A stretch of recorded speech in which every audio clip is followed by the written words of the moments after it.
Bonjour tout le monde et bienvenue dans le nouvel épisode de Biz and Bibs et surtout dans la toute nouvelle série Biz Mama. Si t'avais raté l'annonce, comment ça se fait? T'es pas abonné à mon compte Instagram ou LinkedIn? Fais-le tout de suite pour ne pas manquer les prochaines exclusivités.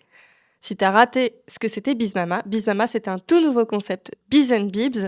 Ce seront des épisodes en solo, je serai toute seule à mon micro, mais pour parler de sujets qu'on traverse tous et toutes en tant que parents et entrepreneurs.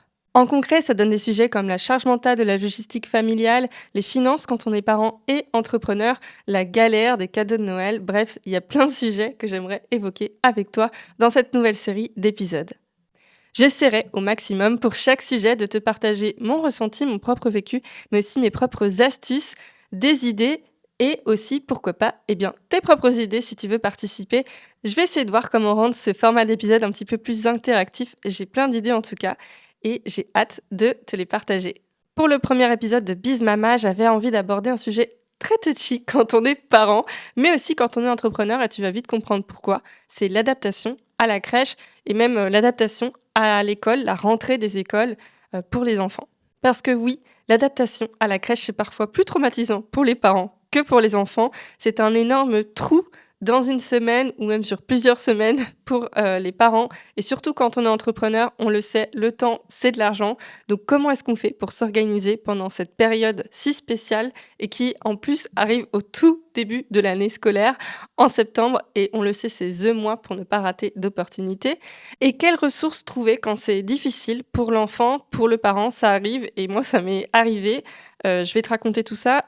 Petit spoiler, j'ai eu non pas une, mais 3 adaptations à la crèche, rien qu'en un an, donc j'en ai des histoires à raconter. Si tu veux écouter la version longue de cet épisode, je te donne rendez-vous sur la chaîne YouTube de Biz and Bibs ou sur ta plateforme d'écoute préférée, Spotify, Apple, Deezer. On diffuse partout. Allez, c'est parti, on commence l'épisode.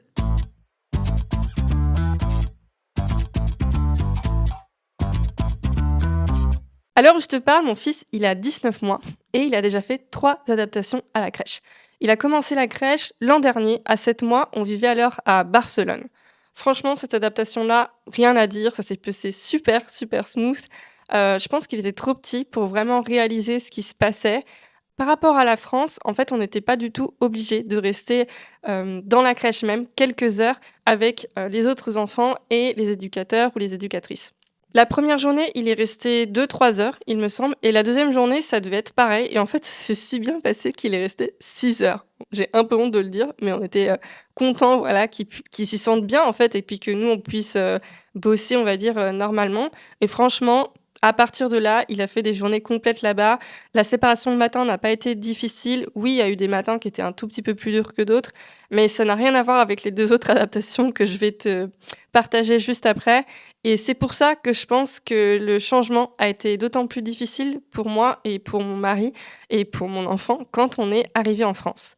Petite remise dans le contexte, si jamais tu es nouveau ici, bah déjà, bienvenue. Merci d'écouter cet épisode de Biz Mama et merci de découvrir Biz and Bibs avec cette nouvelle série. Donc moi, je suis Estelle et en fait, avant, j'habitais à Barcelone. J'ai vécu à Barcelone pendant 8 ans et ça fait que depuis janvier que j'habite à Paris, en France, et je ne suis pas revenue à Paris puisque je n'y ai jamais vécu avant. Donc c'était une toute nouvelle vie qui nous attendait. Une rentrée dans une nouvelle ville qu'on ne connaît pas. Mon mari ne connaît pas la langue puisqu'il ne parle pas français. Et en plus, on s'est confronté au système français que je ne connaissais pas puisque quand j'ai déménagé de la France, je n'étais pas encore maman. Donc j'ai vraiment tout pris d'un coup et ça a été beaucoup de changements. En quelques mois, mon pauvre enfant a vécu 3 systèmes de garde différents. Donc ça a été un énorme chamboulement. On a beaucoup galéré à trouver des modes de garde quand on est arrivé à Paris. Donc il a eu une assistante maternelle pendant 4 mois. Et après, il a eu pendant 3 mois une crèche 3 jours par semaine et une nounou 2 jours par semaine. Et donc, notre vraie première adaptation à la crèche, elle s'est passée en mai de cette année, en mai 2025. Et mon fils, il avait 15 mois. Si je te dis ça, c'est parce que je pense que si tes parents, que tu m'écoutes, tu dois faire le lien. 15 mois, c'est un âge assez difficile où l'enfant, il commence à marcher, il commence à peut-être à dire ses tout premiers mots, mais en tout cas, il capte énormément de trucs et il a un lien très fort avec ses parents, donc il comprend très vite quand on le laisse dans un environnement qui lui est inconnu avec des gens qu'il ne connaît pas. En plus, pour te donner le contexte, on a fait cette adaptation à la crèche en mai, donc en plein milieu d'année scolaire. J'étais la seule maman, on était les seuls parents à rentrer dans la crèche à ce moment-là de l'année. Donc clairement, il n'y avait pas forcément de soins qui étaient apportés pour cette adaptation à la crèche. C'est moi qui y suis allée, c'est moi qui ai passé les 2 matinées en immersion avec mon fils, avec donc les assistantes, maternelles, les auxiliaires puéricultrices. Désolée, je suis pas du tout familière encore avec les termes, des personnes qui s'occupent des enfants, dans les crèches. Mais voilà, c'est moi qui suis restée donc c'était 9h midi les deux premières matinées et après il était censé faire, des journées complètes. Déjà la première matinée, le très mauvais signal, c'est que mon fils est resté collé à moi. Il me tendait tous les jouets, il osait pas trop aller dans la pièce, c'est moi qui le motivais à fond. J'ai vite fait la connaissance de tous les enfants qui étaient présents. Au bout d'1 heure, je connaissais le prénom de tous les 13 gamins. Même les dames qui étaient avec moi étaient impressionnées et tous voulaient jouer avec moi, sauf mon fils qui voulait du coup jouer qu'avec moi, mais pas du tout avec les autres enfants.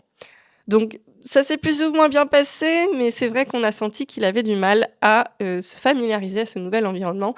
Après, quand on prend le contexte dans lequel il était, c'est un petit peu normal. La seconde matinée, on nous a proposé une première séparation. Je suis partie 1 heure, dans un café à côté de la crèche pour lui laisser le temps, du coup, d'être tout seul dans cette crèche-là. Et là, ça a été un petit peu le drame puisqu'en fait, apparemment, sur une heure, il a pleuré 20 minutes. Ah, ça fait horriblement mal au cœur de l'entendre, mais c'est vrai que quand j'ai laissé, bah, du coup, il a eu un visage de terreur, en fait, tout simplement. Il s'est mis à hurler, il était tout rouge, il tendait les bras vers moi et vraiment, je l'avais jamais vu comme ça. Je l'avais jamais vu comme ça a été très, très, très dur de le laisser. J'ai essayé de rester, de lui expliquer, mais au bout d'un moment, bah, fallait que je parte, en fait, pour justement tester cette première séparation.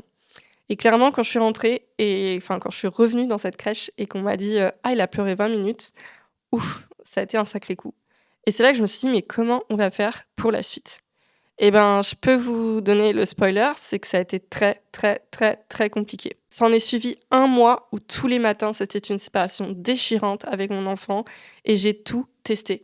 Je suis restée, 1/4 d'heure, une demi-heure avec lui, je jouais avec lui, avec les autres enfants. Des fois, bah, au contraire, je partais très vite pour ne pas justement rester trop longtemps et je lui donnais des affaires qui étaient à moi. Évidemment, j'étais en contact, très, voilà, fort avec le directeur ou les équipes, mais j'avais l'impression de ne pas être, très bien écoutée et soutenue puisque leur retour à eux, c'était: «C'est normal, ça va prendre du temps». Alors essayez de dire ça à une maman qui a le cœur brisé tous les matins quand elle laisse son enfant, à la crèche dans un environnement où bon, on l'a choisi un petit peu par dépit, soyons honnêtes, hein, puisque, cette crèche-là, enfin, on avait besoin d'une crèche à ce moment-là, donc on a un peu pris la seule solution qui nous est venue, sachant qu'on avait déjà une crèche en septembre qui n'allait pas être la même que celle-là. Bref, si vous cherchez des crèches à Paris, vous savez à quel point c'est compliqué. Tout ça pour dire que cette adaptation à la crèche, en tant que maman, elle a été horriblement dure.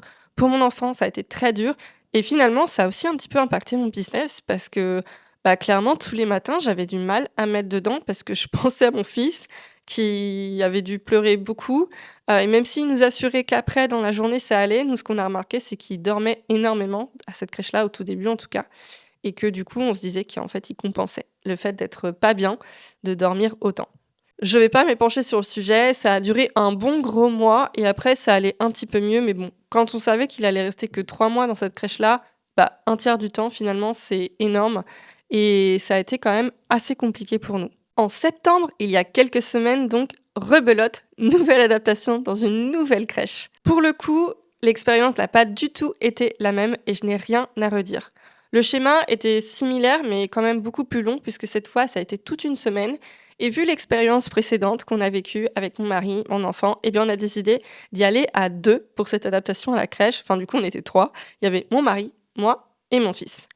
On est restés les 2 premières matinées, 100%, donc c'était 9h, midi et à chaque fois, notre fils repartait avec nous à la maison pour l'après-midi. Le mercredi, on a donc, laissé notre fils quelques heures, le temps je crois que c'était le temps du déjeuner, à la crèche et ça s'est plutôt bien passé. Mais c'est vrai qu'il a commencé un petit peu à pleurer quand on est partis. Et là, le jeudi, par contre, et ben, il a tilté le matin que je le laissais pour une mini journée et quand je suis partie, ça a commencé à être dur et le vendredi aussi, eh bien, il y a eu beaucoup de pleurs. Les semaines qui ont suivi ont toujours été challengeantes et là, à l'heure où je te fais ce podcast, c'est toujours dur le matin. Mais après, j'ai su rester sur place en cachette parce qu'évidemment, tu laisses ton enfant qui hurle, qui pleure. Bon, bah, ça fait mal au cœur. Mais vraiment, je l'ai entendu, il pleure 1 minute et après, il s'arrête, il se calme et il va jouer. Donc voilà, je sais que c'est juste le moment de la séparation. J'inviterai peut-être des psychologues ou autres personnes qui veulent parler de ce sujet-là avec moi.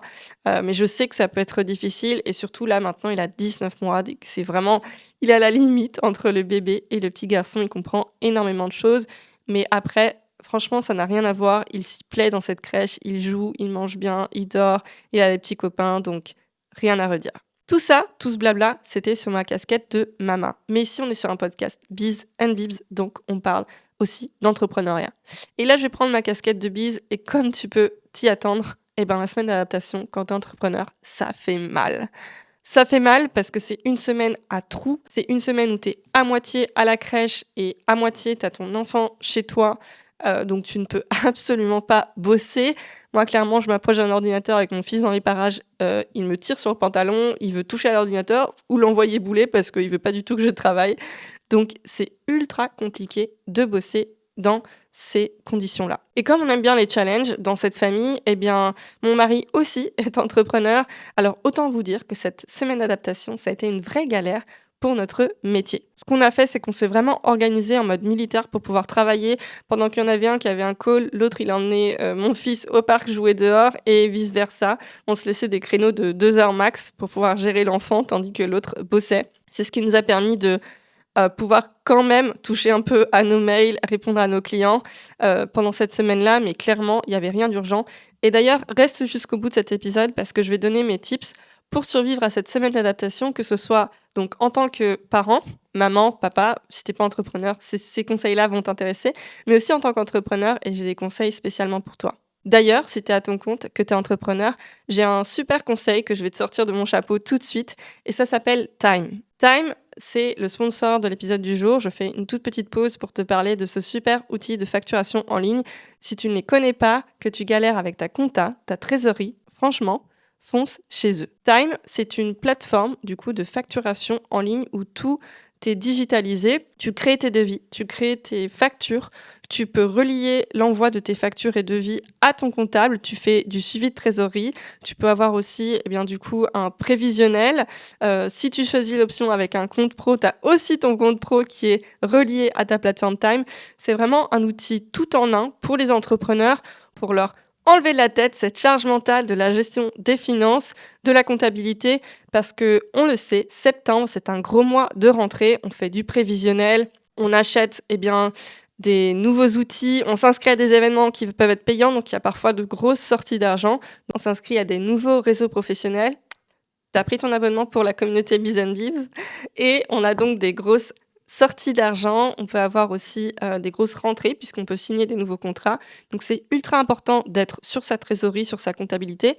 Si on n'a pas le temps parce qu'on est en semaine d'adaptation à l'école, à la crèche, eh bien avec Time, on peut avoir la sérénité de tout gérer, de tout déléguer sans devoir s'en soucier. Si ça t'intéresse, je te laisse le lien de Time dans la description de cet épisode. Allez, on reprend le fil. Là, je te parle de ma rentrée en tant que maman d'un petit bout qui va à la crèche. Mais je sais aussi que les parents des enfants un peu plus grands qui vont à l'école, ils galèrent avec la rentrée des écoles parce que les cantines ne reprennent pas forcément les premiers jours. Il y a des rentrées en décalé en fonction des âges des enfants, des classes. Donc bref, c'est galère pour tout le monde, que tu sois entrepreneur ou pas d'ailleurs, et que tu sois parent d'un enfant qui va à la crèche ou à l'école. Alors comment est-ce qu'on gère cette rentrée quand on est une bise mama ou un bise papa et que l'on veut être à la fois présent pour son enfant et son business? Je te partage les 4 conseils que moi, j'aurais aimé recevoir pour mieux gérer cette semaine d'adaptation à la crèche, cette rentrée scolaire. Mais ces 4 conseils, ils sont applicables pour tous les moments de rush et un peu de vide aussi de l'année scolaire. Là, par exemple, je pense aux vacances de la Toussaint qui arrivent bientôt. Ces 4 conseils, tu vas vouloir les garder précieusement avec toi. Allez, je commence. Conseil numéro 1, du côté business. Vide ta semaine de rendez-vous et même celle d'après un tout petit peu. Pourquoi? Parce que déjà, les semaines d'adaptation, tu sais jamais vraiment comment ça va se passer. Est-ce que ton enfant, il va se sentir bien tout de suite? Est-ce que ça va prendre plus de temps? Et puis ensuite, tu vas devoir le récupérer chez toi et donc t'en occuper. Si tu as plein d'appels clients, des appels prospects, des choses qui sont prévues dans ton agenda, tu vas te stresser pour rien. Et puis, on est tous, les parents, en galère pendant ces périodes-là, donc c'est assez creux quand même en termes d'activité. Profite de ces moments quand même privilégiés avec ton enfant. Prends un petit peu le pied sur ton business. Ok, c'est la rentrée, mais t'inquiète pas, tu vas pas rater le coche si t'es pas absolument à tous les networking et appels clients cette semaine-là. Personnellement, ça m'a énormément aidé de faire le vide de rendez-vous cette semaine pour aborder la rentrée avec plus de sérénité. Au vu de l'expérience un peu traumatisante qu'on a eue la dernière fois, j'avais besoin en fait de me libérer, d'être à 100% prio focus sur mon fils. Ça s'est bien passé et finalement, tu vois, j'ai même pu caler quelques rendez-vous puisque on l'a laissé un petit peu plus d'heures que prévu et je me suis organisée avec mon mari pour pouvoir assurer ces rendez-vous. Donc, je les ai calés un peu au dernier moment, mais ça m'a permis, pendant mes temps libres, de profiter de mon fils, pendant qu'il faisait sa sieste, de bosser sur des projets de fond et puis de pouvoir avoir quelques rendez-vous, mais vraiment rien de très très important. Et ça m'a vraiment permis d'être beaucoup plus sereine pour cette semaine très spéciale. Conseil numéro 2, et c'est toujours un conseil bise, pour bien aborder la rentrée, les vacances sereinement, c'est priorise les tâches à fort impact. Tout ce qui est prospection, tout ce qui est création de contenu, des choses qui sont chronophages, qui prennent du temps, mais qui n'ont pas un impact fort en tout cas et immédiat sur ton business, tu les laisses de côté. Tu as déjà assez de charge mentale, mama ou papa, enfin voilà, à gérer entre, l'arrivée, l'entrée de ton enfant dans un nouvel environnement, une nouvelle année, toi en tant que parent et en tant que professionnel, ta reprise, des clients, des projets. Donc essaye de te libérer aussi de l'espace mental. J'ai donné le premier conseil, c'était de se libérer de l'espace tout court dans son agenda, mais là, ça va te libérer ton espace mental. Focus-toi sur les tâches qui ont le plus d'impact, tes appels clients, des choses qui rapportent, et tu feras le reste après. De toute façon, ça dure généralement qu'une semaine ou 10 jours, donc tu auras bien le temps de les récupérer après ces tâches business. Côté Daronie, et là je fais un petit clin d'œil à Jessica Fauveau de la Daronie TMTC qui est passée dans le podcast il n'y a pas très longtemps. Je vous invite d'ailleurs fortement à écouter cet épisode, il était trop trop cool. J'ai aussi 2 conseils à vous partager. Mes 2 conseils pour aborder cette semaine d'adaptation en tant que maman ou papa avec un peu plus de tranquillité et aussi quelques astuces pour que la séparation avec son enfant se passe plus sereinement. Première astuce, c'est celle du petit cœur sur la main. On l'a beaucoup vu passer sur les réseaux sociaux, en tout cas moi je l'ai vu passer sur Instagram et LinkedIn et j'ai trouvé ça génial. Si votre enfant il a l'âge de comprendre vraiment ces choses-là, faites-le. C'est dessiner un tout petit cœur sur votre main, celle de votre enfant, celle de votre conjoint et expliquer que ce cœur-là, il est rempli d'amour, faites-lui plein de bisous sur le vôtre, sur le sien, et que s'il a besoin d'un petit peu de soutien, d'amour, de penser à vous, eh bien, il peut tout simplement faire un bisou à ce cœur-là pendant la journée ou le regarder. C'est un moyen de créer un lien, une connexion forte avec son enfant avant de le laisser tout seul dans un environnement qu'il ne connaît pas. Ça peut permettre de rassurer l'enfant, de nous rassurer aussi, et je trouve que c'est vraiment une astuce qui est touchante et qui en tout cas fait ses preuves pour les personnes qui l'ont partagé sur les réseaux sociaux. Moi, mon fils, il est encore un petit peu petit pour comprendre ces choses-là. Je pense qu'il me regardait avec un air: «Qu'est-ce que tu m'as dessiné sur la main?» Il m'aurait plutôt tendu la main en mode: «Nettoie-moi ça», mais c'est vrai que pour l'an prochain, par exemple, ça peut être une super astuce. Deuxième conseil et pas des moindres, bise maman, bise papa, ne te sacrifie pas. Ne sacrifie pas ton temps à toi. OK, c'est la rentrée et tu as un agenda qui est bon, plus ou moins chargé parce que du coup, tu dois gérer la rentrée, la semaine d'adaptation de ton enfant, mais aussi, quand tu es entrepreneur, tu as toujours la moulinette hein, qui est là en fond et tu penses sans cesse à ce que toi, tu dois faire. Euh, Essaye quand même de prendre des temps pour toi, à minima une fois par semaine, que ce soit un apéro entre copines, que ce soit une séance de yoga, que ce soit une séance de footing, que ce soit aller au club de boxe, au club de danse, que ce soit faire un apéro avec tes copains, fais-le. Parce que franchement, ça fait du bien, ne serait-ce que de sortir de sa bulle parent, tunnel du soir, tunnel du matin, ou sa bulle aussi pro, gérer les mails, les appels, la prospection, tout ça. On a beaucoup, beaucoup de choses à faire dans notre quotidien quand on est parent et entrepreneur. Se prendre ces temps pour soi, euh, c'est pas gaspiller du temps, c'est au contraire se laisser cet espace-là pour souffler, recharger les batteries. Et je peux te dire que créativement parlant aussi, ça te permet de revenir encore plus reboosté, de recharger tes batteries. Bon, en tout cas, j'ai une personnalité très extravertie, sociale, et c'est comme ça que je recharge mes batteries. Si toi, par exemple, tu es plutôt introverti, tu peux recharger tes batteries avec un temps pour toi, que ce soit toute seule ou tout seul à la piscine, en train de lire ton livre enfermé dans ta chambre ou d'aller au cinéma. Voilà, ça fait un bien fou. Et je pense que c'est important de le dire qu'il ne faut pas s'oublier que septembre, c'est un gros mois pour les parents. On a toute la logistique à préparer quand les enfants vont à l'école. Il y a toutes les fournitures scolaires aussi, c'est un gros sujet. On a beaucoup, beaucoup de choses à gérer, donc c'est bien aussi de se prévoir un petit temps pour toi. Et voilà, c'est la fin de cet épisode Bise Mama, le premier épisode sur du coup l'adaptation à la crèche, puisque c'est vraiment un sujet d'actualité pour moi et pour les parents. Et j'avais envie de le faire avec un petit peu de recul, vous donner mon ressenti, mon vécu, mais aussi les conseils que j'aurais aimé avoir d'un côté business, d'un côté parent. J'espère que cet épisode t'a plu. Et je te dis à très vite pour un prochain épisode de Bise Mama. Le prochain sujet, je te le dis déjà, ça va être la charge mentale financière. Quand on est parent et entrepreneur, c'est un très très gros sujet.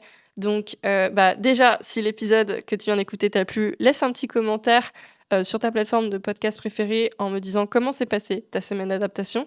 Mais tu peux aussi m'écrire sur LinkedIn ou Instagram si tu as des idées, des sujets que tu aimerais voir traités dans ce prochain épisode. Voilà, je suis preneuse de tes idées pour qu'on essaye d'en faire même un épisode collaboratif. Ça peut être super chouette. Merci d'écouter Biz and Bibs. Si ça te plaît, que tu n'es pas encore abonné, abonne-toi sur ta plateforme d'écoute préférée, YouTube, Spotify, Deezer, Apple Podcast. Et je t'envoie plein de love, plein de bisous. J'espère que la rentrée s'est bien passée. Et bon courage, Biz Mama ou Biz Papa. Tu vas tout gérer.